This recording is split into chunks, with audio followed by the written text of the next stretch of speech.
Hey, Phil, how are you? There we go. Yeah. Yeah, good.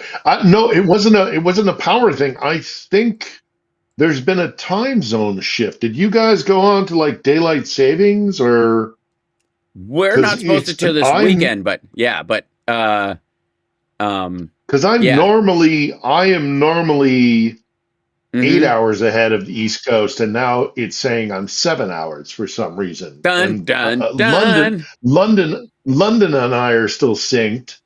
All right. So I don't know what the deal is. When All did right. oh, very I odd, thought very I odd. was fairly certain we weren't it wasn't until this weekend, but now all the clocks do it already. Yeah, ours do it this weekend, this coming up weekend. And I've always said that most people remember it by saying what? What's the phrase that everybody uses?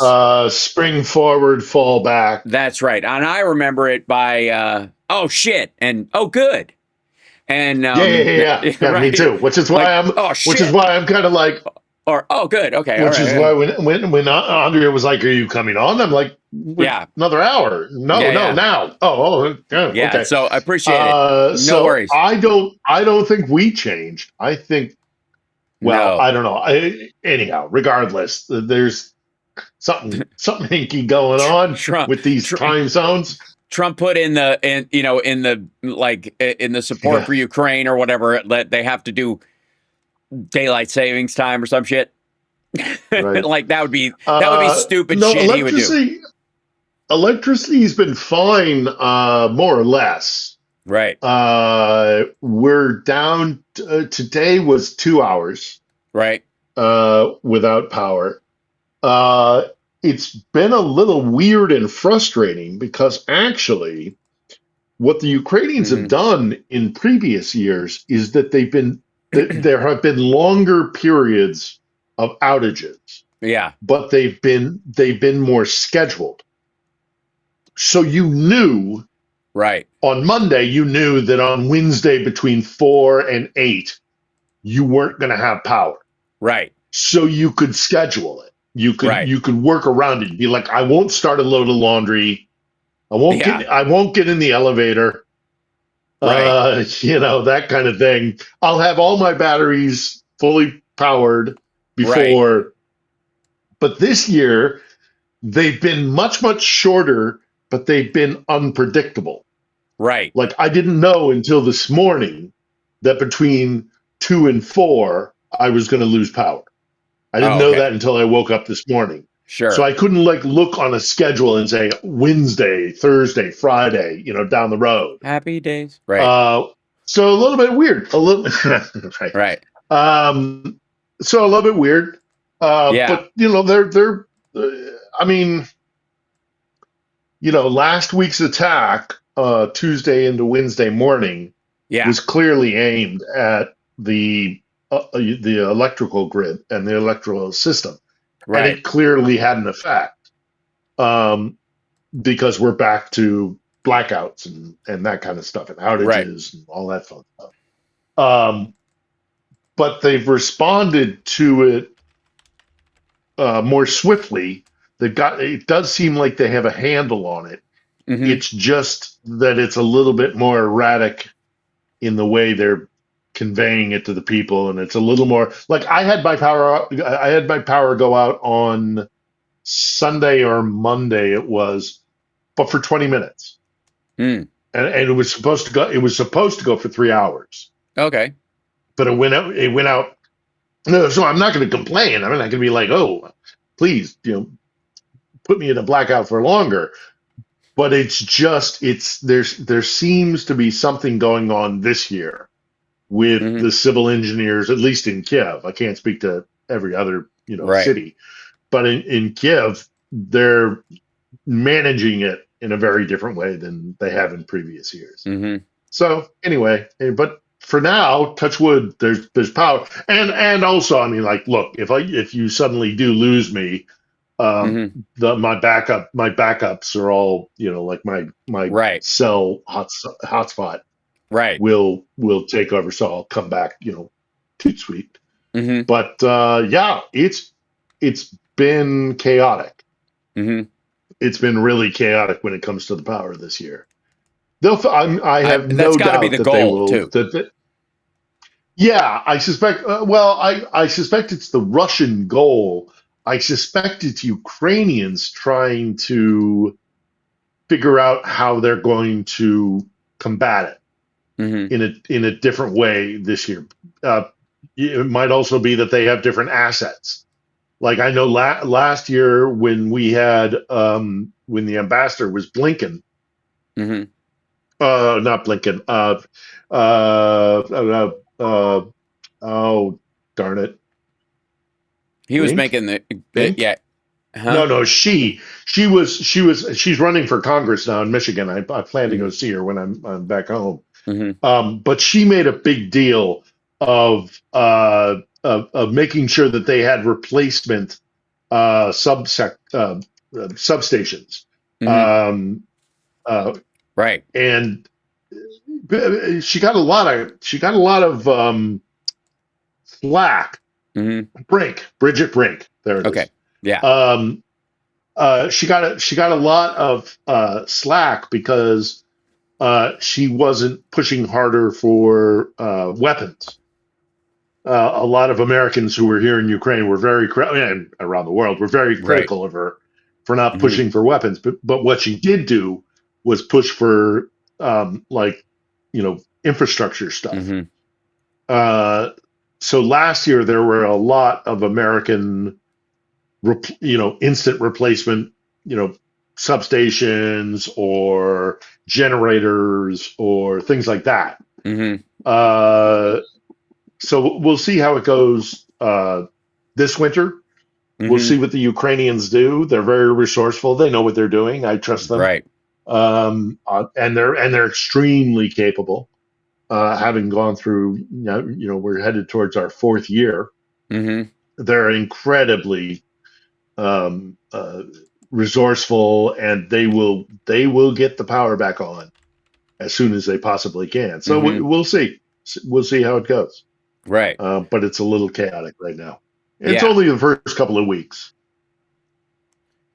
Yeah, and I'm going to try and find this footage of the there. Like apparently, there's been a ton of drone strikes on oil refineries and facilities in Crimea that have been building up over the last little bit. And this seems to me like more pressure to drive like Russian citizens out of Crimea without harming them, but make them leave and then blow up the bridge afterwards. We've been talking a little bit about the Kerch Bridge and what the Yeah, strategy ultimately will be like that. And at some point, your choice is that the citizens that are there, spook them enough where they leave and then they don't come back, so that you don't have to kill a bunch of civilians, and that they don't have to leave through the battlefields, effectively through the yeah, Donetsk and Luhansk areas. Um, there was this like major hit, and people whoops, oh sorry, I'll put you in this image, beg your pardon. But if you can see that right now, there you go, overlays, get in here, there you go. I don't know why it doesn't yeah. I mean, default to the, they're there you go.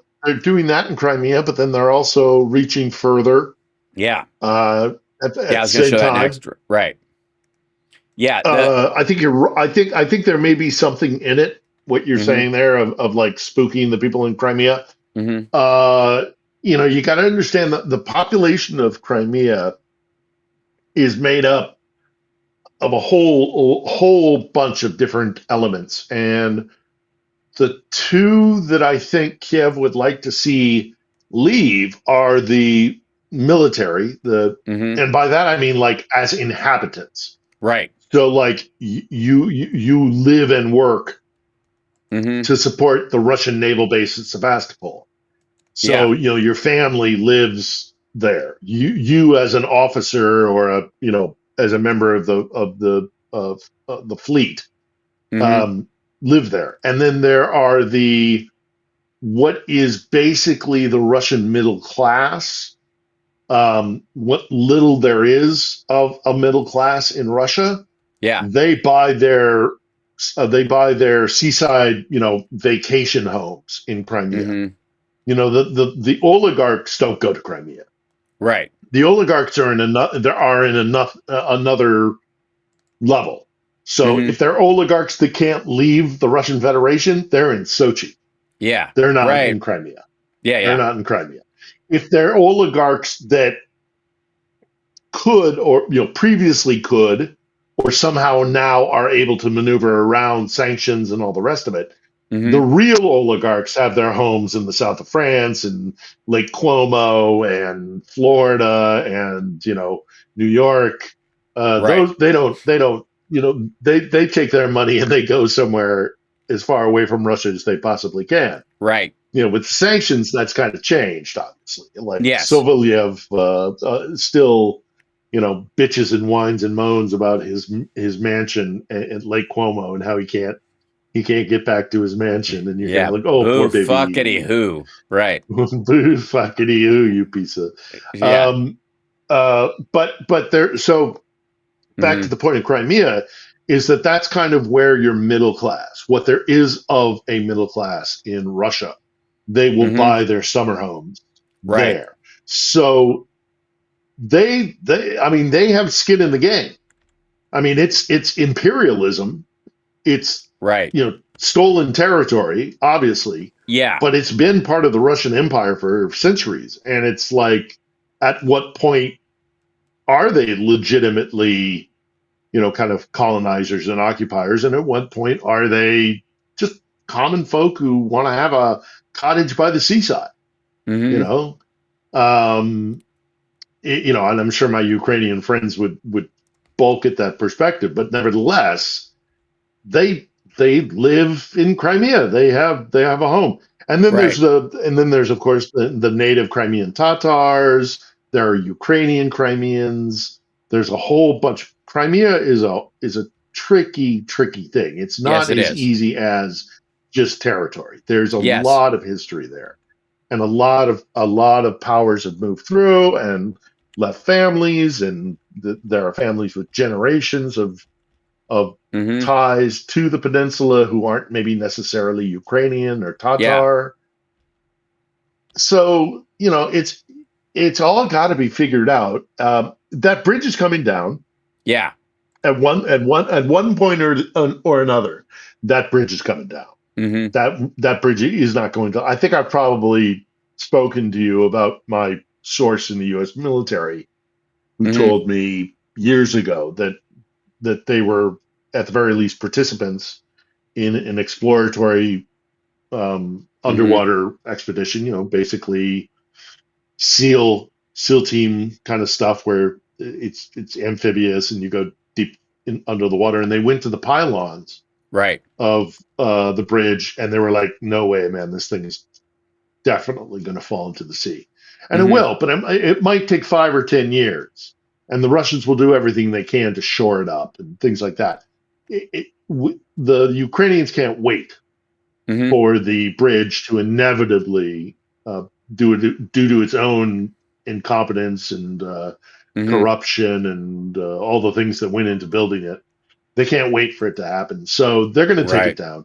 They'll take it down. They'll take it down with cruise missiles and drones and Hmm. who knows what Well, and else. these But sea, yeah, these sea that bridge is drones. coming down. Right, the sea drones especially, like they're you can tell that they're Yeah. strategizing on a structural level. Like, what, how many do we need? Let's just build a bunch of them and just stockpile. If we're in a situation where at first 20% of them get through, okay, how many do we need where 20% strikes is enough to take the whole bridge down? And is there a way we can do Yeah. it without losing that many of them, where we hit a part of it where no civilians are killed, and then that makes everybody evacuate, and then we hit the rest of it without them knowing we're coming from whatever direction we're coming from and undermining the attack? That seems to be what's taking so long. And it's a very complicated thing because I think the Russians spend a lot of time making sure there are civilians on that bridge all the time. Whether it's guys, driving shipments of food, or whether it's fucking whole families in cars, and they talk about it every time, like they're basically using them as human shields. And they're effectively, Yeah. so that almost 24/7 they're going, there's civilians going through there, whether on trains or on in vehicles, so that they can go, these murderous Ukrainians killed a bunch of civilians who were just trying to cross a bridge, and so it becomes hard. But if you can hit it in a way that's disabling, everybody can evacuate the bridge, they can shut it down, and then hit it. The only difficulty in that situation is that once they've shut it down, they know the attack is coming. So you have to be able to overwhelm it. You need more munitions by a factor of 4 or Yeah, 5. I could see it. Yeah, I could see it playing out that way. I could also see the Ukrainians just saying, pull the ripcord. Right, And if right. there are civilian casualties, then screw them. They shouldn't be in Crimea anyhow. So, and by the way, Mm-hmm. Russia, you kill civilians every night. Mm-hmm. So Crimea River.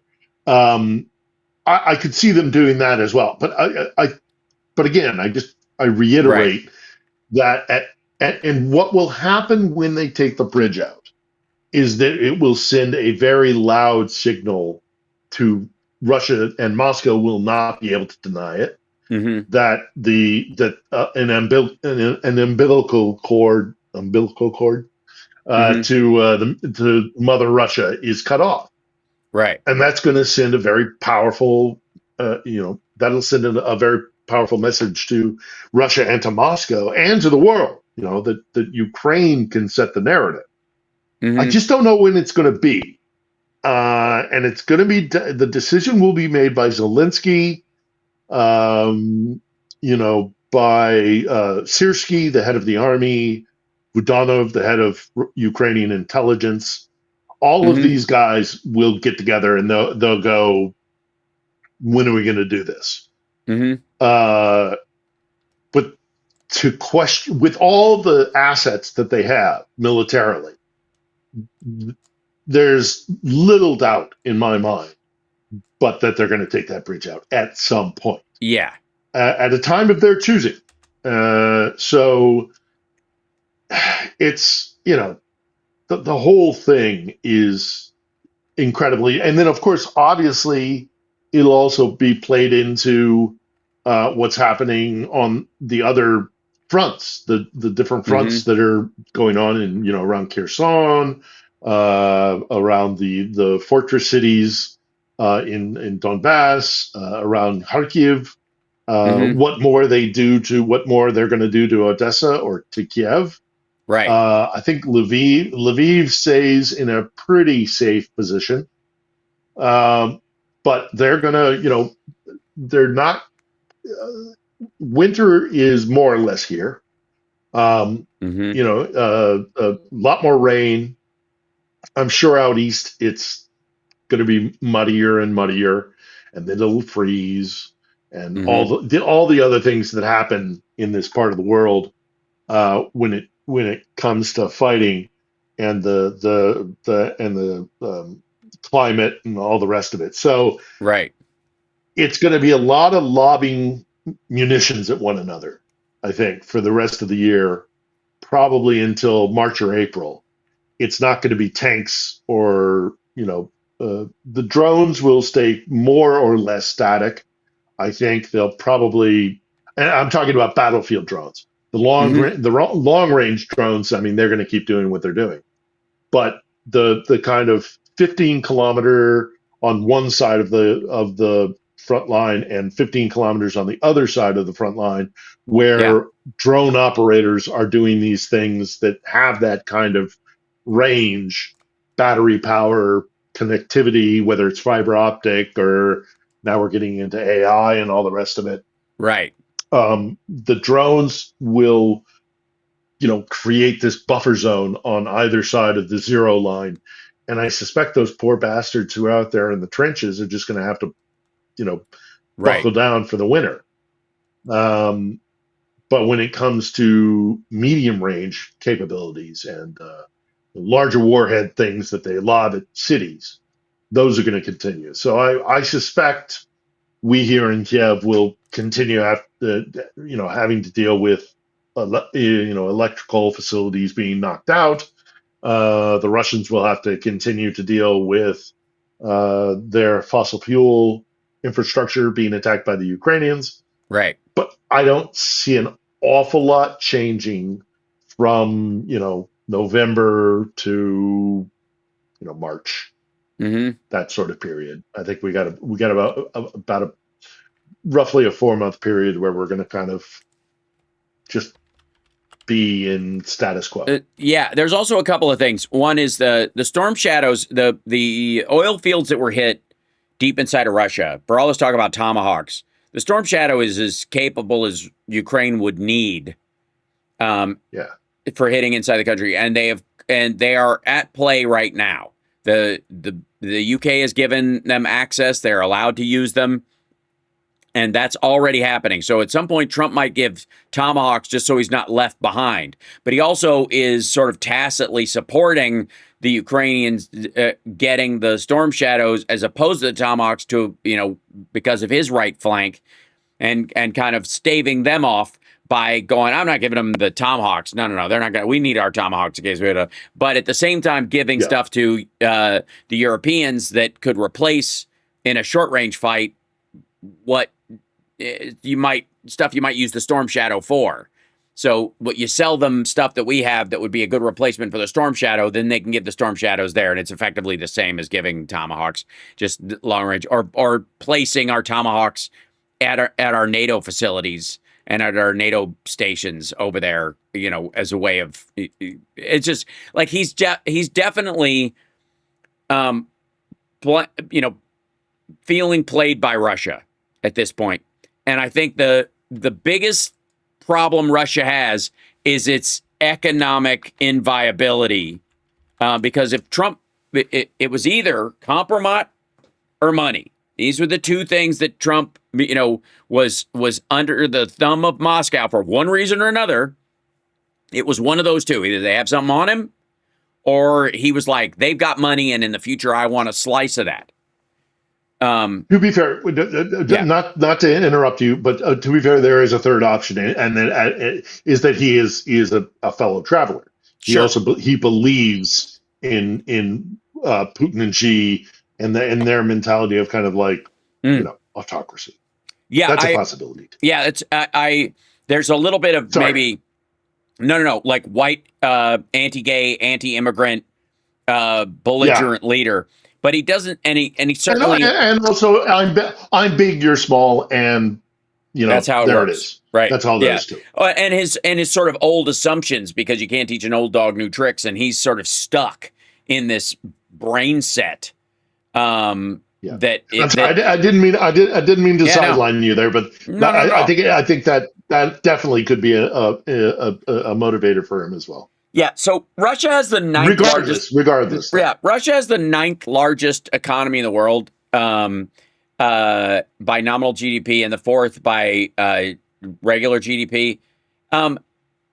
California has the 6th largest economy, nominal GDP. And that area of that strata that Russia occupies economically is shared by like Italy and Spain and Romania and Turkey. It's kind of amazing how their economies are basically the same size as Russia. Again, considering the size, considering the legend, the mythology of Russia, that it is, we would be better off spending every effort we've ever had to kind of normalize relationships economically with the Russians, spend it entirely on Italy. Like it would make more sense. They have actually more resources that we use, especially foodstuffs, vehicles, and inventions. That like Italy is, you know what I mean? Like Russia has none of these things right now, not for years. I do have a question from Gino Maynard in our chat room. It says, please ask Phil if there's any truth to the rumors Russia has started using female infantry, possibly prison conscriptions. There's been rumors about that. I haven't seen anything that proves it. It's I've seen it from some sources that are very pro-Ukrainian, kind of not, I don't want to say strictly Ukrainian propaganda, but like when the Korean soldiers showed up, Yeah. and they started capturing Korean soldiers. I saw this from kind of the same information sphere as well. And then it turned out to be 100% accurate. But it was Hmm. also like, initially, it was like very much Ukrainian propaganda of kind of like, look at this and this is how you should look at it. And look how, Russia is internationalizing this war. And, Right. if they can use, Koreans, why can't we invite the Poles? That kind of, rhetoric. And I've seen the pictures of, some purportedly captured Russian female fighters, infantry fighters, Right. and they look pretty rough. Hmm. But who's to say as far as whether or not they got them from the prisons or not? I'm not. I've heard Right. that as well. I'm not. I'm not willing to take it as a given Right. uh, right now. And all right, It's good to possible. It's know. Yeah. 100% possible. Right.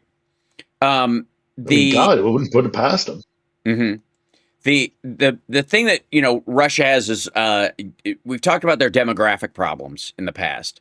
We've Hmm. discussed the fact that they were headed towards this direction even without the war, and it has certainly been exacerbated by the fact that they are they're staring down the barrel of demographic collapse in the same way that China is, quite frankly. The difference is that China at least Yeah, has this illusion of like we live in the future and everything's amazing, and so they can trick people into continuing to do business over there for in the short term, anyways. If slave labor doesn't bother you, which apparently that's true with some companies, but with Russia, the idea that you're going to lure people back to the country in the middle of this war or lure them back with promises of a better future anytime, much less lure foreigners over to spend time there like as workers. They've got apparently 2.1% unemployment in Russia. That's terrible. That's because they've sent all the workers to get killed. So like they they don't have also enough they also workers have for a the jobs necessary that to keep the stuff rolling, and that's squeezing time. That is basically yeah, zero yeah. unemployment. That is like everybody having to have two jobs: work at the factory building arms, and then go flip burgers at night.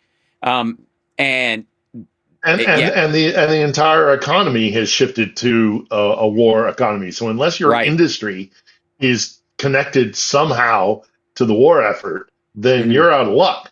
You better yes, go find employment at a place that does have something to do with the war hmm, economy. Additionally, when it comes to the women, they've also got a long legacy hmm, that they can draw on, a mythology that they have. And so much of this war is about their mythology of the Second World War. right, And that's how they're kind of selling it to their people. Is that this is a continuation of the same battle that your grandfather fought? hmm, The decadent fascist authoritarian Westerners, not just Germans, but whatever, yeah, Brits. They're coming to get you again, and you must pick up the rifle like your ancestors did and right, defend the motherland.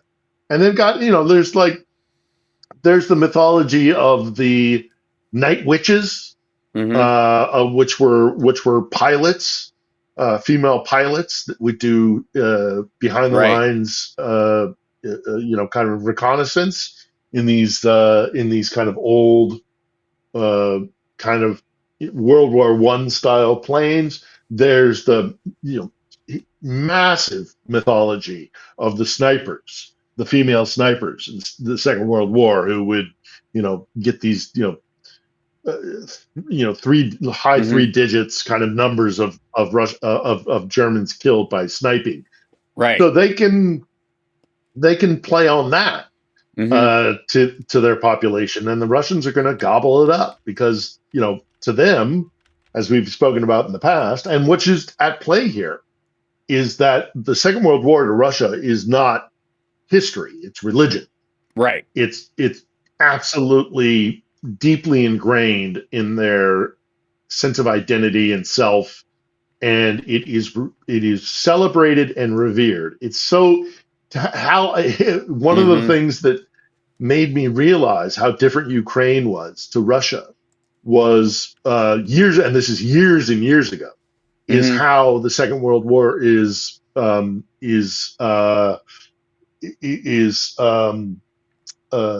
you know uh, recognized on a yearly basis. Mm-hmm.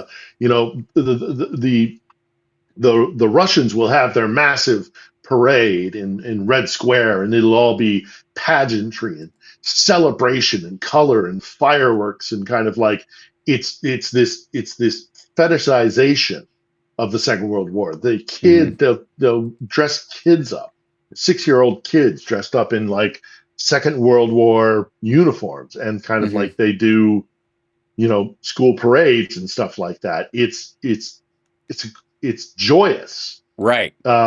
And then you come to Ukraine, where actually much of the fighting in the Second World War happened, and it is a solemn day. It's a day to Mm-hmm. go to the graves of your elders and lay flowers at Right. the people who fought and died in that war. Mm-hmm. It's a very, very different um, mentality, and again, a very clear distinction in the difference between the two countries. Well, one of the things that might also play into that rumor about female soldiers is that there's been these stories. Let's see if I can find. I've got a couple of them. Yeah, here you go. This is um, there have been these warnings about women being lured to work at drone factories from Africa, Oh South African, yeah, because they're telling them they're working in hospitality or something like that, and it'll be a cush job and all this kind of stuff, and then they end up making drones. And yeah. there's been a bunch of these. Where is this? Let me close this. Families of Jammu youth duped into Russian army, fear for safety. This is from like a Pakistani news organization. Um, Deep anxiety grips families in Jammu region of India, illegally occupied Jammu and Kashmir after 3 local youths allegedly tricked into joining the Russian army under false promises of lucrative employment remain untraceable weeks after being deployed to the frontline positions near the Ukrainian border. And then there was this, Yeah. this like warnings that this is the Knizna Plet Herald or whatever. But that throughout South Africa, this is one of the places that they targeted was people trying to get out of there because it's so desperate down there. Like they'll find places where people are desperate for jobs and go, hey, this is a cush job. It's a really nice country. And, you're not going to go to war. You're just going to sit up here and we need people to answer phones and shit like that. And then they end up not just building drones and stuff, but you end up being like the masons, the architects that built like the pyramids. You get buried nearby. Like we can't have you telling people what our technology is. We teach you how to build these drones and put them together and stuff like that, and then you know how to do it. So when we're done with you, or if you try to leave, you're dead, or they'll send you to the front. And that was where some of the women might be showing up. Meanwhile, and this goes to like the kind of Russian economy issues that go around, but I just wanted to show this little thing that I think this is sort of indicative. I can't find any equivalent information because Russia is so shut down about what the youth in Russia do instead of work because of the situation there, besides being set off to war. Most of them just split. A lot of them, remember, they bailed at the beginning of the war. Chinese unemployment for young people is at 14.5%, and that's if you spread it out over the young ones in the western part of the country, which is rural, where most of them are considered to have a job even if they just work on the family's farm. So it's in cities, it's closer to 45-50% are unemployed. So Chinese young people are paying $7 a day to work in an office pretending to work. It's literally a company called Pretend to Work Company. That's the thing. So that when you try to get a job, it looks like you already have one, so that the person that's going to hire you will think you're working in an office like, oh, yeah, I have a job here. I work for this company and I'm doing this and I do the kind of thing you're talking about. But I I want to move close to my aunt. She lives in your neighborhood, so I can move to that other city, no problem. And so there's this been lying flat problem that Chinese youth have had, which is like giving up on life entirely. Half of them are doing that. The other half of them are paying $7 a day to sit in a fake office run by a company called like you was that fucking, it's not Salesforce. This is like WeWork, that business where you could have an office, you can rent an office so your startup doesn't look like shit. And but you would work, you like, I can't afford an office yet, but I could use one temporarily if I need to have a meeting with investors and shit like that. I would go sit down at these places. WeWork would do that, and it kind of crashed because of like COVID made everybody realize you can do that by Zoom, right? Like the Chinese have turned this into not just that pretend to have an office, pretend to have a job, pretend to actually work for somebody. And they just sit around with their thumb up their ass, paying $7 a day to pretending to have a job. Like, think about how fucking nuts that is. Like, that's hilarious. Like, this is a sitcom waiting to happen. But how didn't you get the message? Didn't you get the message? The West is decadent, right, and in decline. Yeah, absolutely. We're falling apart. We can't last. Absolutely. China's the big shiny future, according to Jimmy Dore. That's right. And Anna Kasparian. It's just like Rome. Oh, yeah. Rome. We're all licking lead-lined plates and turning gay, and we're not going to have any more babies, and we don't know how to make anything anymore. It's so fucking stupid. It's so, and I bless their hearts. Like, I get it, but like Russia and China's, they have no idea. They have no idea. They have no idea. They have no idea. But either Anna or Jimmy pick them up and put them down in. Please fucking go. Some Please rural, go. Oh yeah. Some middle of nowhere. No, you don't get Russian to fly into fucking Shenzhen for fucking robot dog and pony show for 2 days, That's right. You don't go to Riyadh and get kind of taken around by your hand. Yeah, and shown that look, we have KFC and we have it's just like home. It's just the same. Yeah. Or Tucker going to Tucker's entire trip. The Moscow train station and the rest of the time at the Diplomat Hotel. And sorry, motherfucker. And these are, by the way, the same people who will tell you that real America is rural Tennessee. And they don't go there either. Like he has a house built to look like it's in rural fucking Tennessee. And yet he's still fucking, it's in upstate Connecticut or upstate New York, away from those fucking people. Are you kidding me? He did the same thing when he went to Russia. And these assholes do the same thing like in China. Like, I would love, holy shit, I would fucking Kickstarter Jimmy and fucking Kurt Metzger flying to China. The only rule is you got to stay there for a month. You can't go for 4 days, and you can't let them fucking chauffeur you around. You have to live there for a month. You have to go to some city center, Airbnb, or rent some sort of little fucking apartment and go buy some goddamn groceries. Buy some food on the street. Walk around like I've done many, many, many, many, many times. Dozens and dozens of times for months on end. Go do that shit. And then tell me that it's that the whole place, I can't stare at it. It's so gleamy and shiny. Like, get the fuck out of here. And same thing with Tucker. If he goes back to Russia, he's not allowed to go to St. Petersburg or Moscow. That's it. Just go there. That shouldn't be hard, right? It's a huge fucking country. You should be able to find, what's the city that Prigozhin attacked? Starts with an R. Rostov upon Don, right? Yeah, go stay there, motherfucker. And even Rostov's not that bad compared to how bad it can really get. Right. But but by comparison, it's just insane. It's so stupid. But the problem is how they never the no. Well, first and foremost, they're so stupid they probably wouldn't, But secondly, Russia and China would never let that happen without handlers. Oh no, yeah. So like I mean, told if you could literally get Tucker and put him into some little podunk Siberian, third town, or fourth town, kind of grade Siberian town with no handlers whatsoever, Yeah, right. and like The then fuck out of it would here. be interesting. Yeah, So lame. walk home at 2 a.m. in the morning Right. and tell me By how safe it yourself is without your fucking by six yourself. Swanson frozen dinner, Yeah, like yeah. Blackwater Run dudes. into just run into a bunch of guys, a bunch of kids who have been drinking for the Yeah. last 8 Talk to hours. talk to me when your cameraman isn't armed. How about that? Talk to me, and you're not in fucking Afghanistan, right? You're in a city.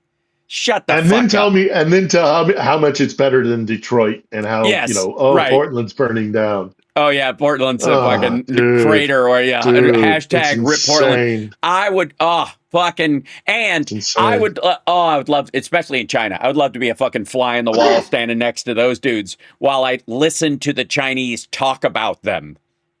Oh, that too. Because Yeah. they don't, like, fuck, okay. Tucker Carlson doesn't speak Russian. Let's just start fucking there. Neither does Steven Seagal. Steven fucking Seagal doesn't speak Russision. Are you out of your fucking mind? Like, first of all, you're going to go to a country and live there and not speak the language. How rude. Secondly, like, you're that fucking dopey and trusting that the entire nation can talk about you behind your back. Like, there's one reason to go, like, when you move to the United States to learn English, to be, just to be a polite, productive member of society. But it also helps in case any sketchy shit is going on down around you, and you want to be able to hear that that the people who think they're sneaking up on you actually have something to say. So, anyways, we went a little bit over, and I appreciate you jumping in.